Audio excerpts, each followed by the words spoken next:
എല്ലാവർക്കും നമസ്കാരം. ഇന്നത്തെ വീഡിയോ ഒത്തിരി കൂട്ടുകാർ ചോദിച്ചിട്ടുള്ള ഒരു വീഡിയോ ആണ്. ഒരു 3 മീറ്റർ മെറ്റീരിയലിനകത്ത് എങ്ങനെ സ്ലീവ് മാർക്ക് ചെയ്യാം എന്നുള്ളതാണ് ഇന്നത്തെ വീഡിയോയിൽ കാണിക്കുന്നത്.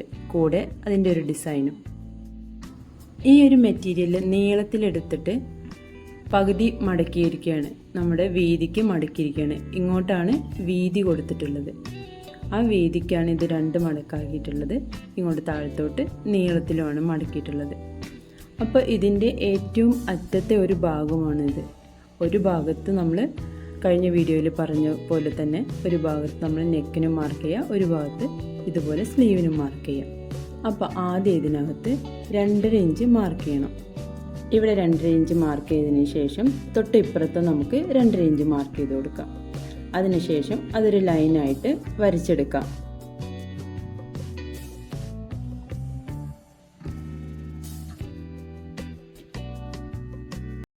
ഇനി ഈ ഒരു ലൈനിനകത്താണ് നമ്മൾ ആ ഒരു പിക്ചർ വെച്ച് വരയ്ക്കേണ്ടത്. ഇതാണ് നമ്മൾ വരയ്ക്കാൻ ഉപയോഗിക്കുന്ന ആ ഒരു പിക്ചർ. അതിനു മുമ്പായിട്ട് നമ്മൾ വൈറ്റ് കാർബൺ പേപ്പറാണ് വെച്ചിട്ടുള്ളത്. വൈറ്റ് കാർബൺ പേപ്പർ എന്തിനാണ് വെക്കുന്നതെന്ന് വെച്ചാൽ ഇതൊരു ഡാർക്ക് മെറ്റീരിയലാണ്. അപ്പോൾ നമുക്ക് ഈ ഒരു മെറ്റീരിയലിനകത്ത് ആ ഒരു പിക്ചർ എടുത്ത് കാണിക്കണമെങ്കിൽ ഇതുപോലെ വൈറ്റ് കാർബൺ പേപ്പർ തന്നെ നമ്മൾ ഉപയോഗിക്കണം. എന്നാൽ മാത്രമേ ആ ഒരു ഡിസൈൻ നമുക്ക് നന്നായിട്ട് കാണാൻ പറ്റുകയുള്ളൂ. ഇനി നമ്മൾ ഇതുപോലെ പേപ്പർ വെച്ചിട്ട് അതിന് മുകളിലായിട്ട് ഇങ്ങനെ വരച്ചു കൊടുക്കാം. ആ പേപ്പറിനകത്ത് നമ്മൾ മാർക്ക് ചെയ്തിരിക്കുന്ന ആ ലൈനും അതുപോലെ തന്നെ നമ്മുടെ മെറ്റീരിയലിൽ മാർക്ക് ചെയ്തിരിക്കുന്ന ലൈനും ഒരുപോലെ വെച്ചിട്ട് വേണം നമുക്കത് വരച്ചെടുക്കാൻ. അല്ലെങ്കിൽ അത് വളഞ്ഞ് അങ്ങനെ ഒരു ഷേപ്പില്ലാത്ത രീതിയിലൊക്കെ ആയിട്ട് മാറും. അപ്പോൾ നമുക്ക് ഈ ഒരു കാര്യം ശ്രദ്ധിച്ചിട്ട് വേണം ഈ ഒരു പാറ്റേൺ നമുക്ക് വരച്ചു കൊടുക്കണമെങ്കിൽ.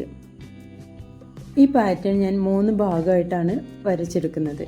ഇങ്ങനെ ഒരു റൗണ്ടായിട്ട് ഒരു ഭാഗമായിട്ട്, അതുപോലെ തന്നെ കുറച്ച് മുകളിലൊരു ലൈൻ കൊടുത്തിട്ടുണ്ട്, അതിൻ്റെയും കുറച്ച് മുകളിലായിട്ട് ഒരു ലൈൻ കൊടുത്തിട്ടുണ്ട്. അപ്പോൾ ഈ 3 ഡിസൈനായിട്ടാണ് ഈ ഒരു ലൈനുകളൊക്കെ കൊടുക്കുന്നത്.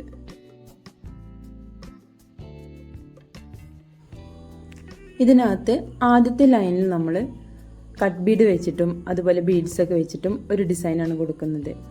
പിന്നെ രണ്ടാമത്തെ ഭാഗത്താണെങ്കിൽ ത്രെഡ് വെച്ചിട്ടും, മൂന്നാമത്തെ ഭാഗത്തും ഇതുപോലെ തന്നെ കട്ട് ബീഡൊക്കെ വെച്ചിട്ടാണ് കൊടുക്കുന്നത്. അപ്പോൾ ലൈനായിട്ട് വരയ്ക്കാതെ ഒരു ഡോട്ടായിട്ട് നമുക്ക് ആ ഒരു ലൈൻ വരച്ചെടുക്കാം. അപ്പോൾ ഇതുപോലെയാണ് നമുക്ക് ആ ഒരു ഡിസൈൻ ട്രേസ് ചെയ്യുമ്പോൾ കിട്ടുന്നത്. നമ്മൾ ആ ഒരു പിക്ചറിൽ വരച്ചതുപോലെ തന്നെ നല്ല ഭംഗിയായിട്ട് തന്നെ നമുക്ക് ആ ഒരു പാറ്റേൺ ഇതിൽ ട്രേസ് ചെയ്തെടുക്കാൻ പറ്റിയിട്ടുണ്ട്. ഇനി ഈ ഒരു കട്ട് ബീഡും അതുപോലെ ബീഡ്സൊക്കെ വെച്ചിട്ട് നമുക്ക് ഇതൊന്ന് വർക്ക് ചെയ്തെടുക്കാം. ഞാൻ ഏറ്റവും സിമ്പിളായിട്ടുള്ള ഒരു ഡിസൈനാണ് പെട്ടെന്ന് കാണിക്കാൻ വേണ്ടി എടുത്തിട്ടുള്ളത്. അപ്പോൾ ഈ ഒരു ഡിസൈനും കൂടെ നിങ്ങളൊന്ന് കണ്ടു നോക്കുക.